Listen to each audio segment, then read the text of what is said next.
I look at you and it's easy to see you are that someone I've been trying to I'm 49 years old, taga Quezon City.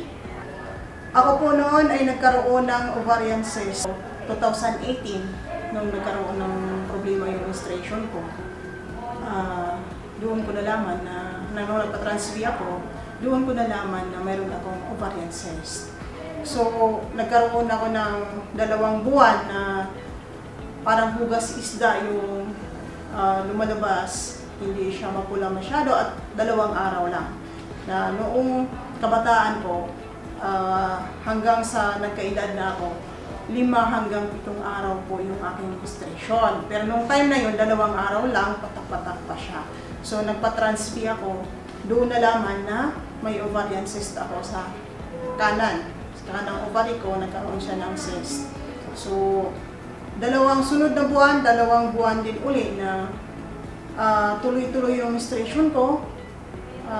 Minsan, normal yung daloy, minsan naman spotting lang siya.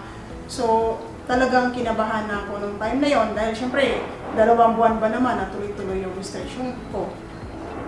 After nung 2 buwan na spotting, tuloy-tuloy na menstruation ko, start ng October 2018 hanggang February 2019 is wala akong menstruation. Doon ako kinabahan ng husto dahil baka yung ovarian cyst ko ay madagdagan pa ng mayoma. So, naalala ko yung tao na nag-alok sa akin 2016. So, 2 years ago, inalok ako ng Oxybayo. Gumamit ako ng 9 o'clock ng umaga.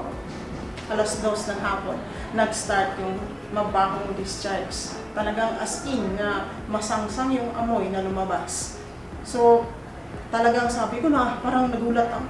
Napakabisa pala talaga ng Oxybayo sanitary pads. After 5 days, lumabas yung menstruation ko pero hindi siya kulay pula, kundi parang putik, kulay latak yung lumabas ng menstruation sa akin. At sa pang-6 na araw, doon na nag-start yung kulay-pula na. So pagdating ng pang-4 na buwan, June, baklas yung aking ovarian cyst. As in, grabe, ang lalaki ng lumabas na dugo.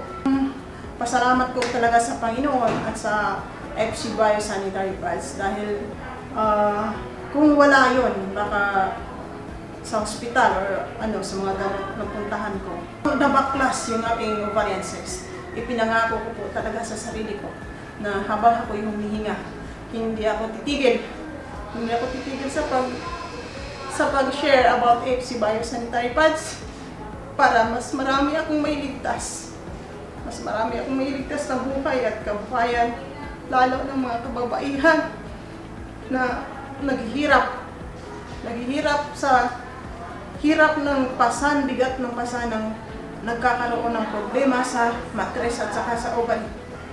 I look at you and it's easy to see you are that someone I've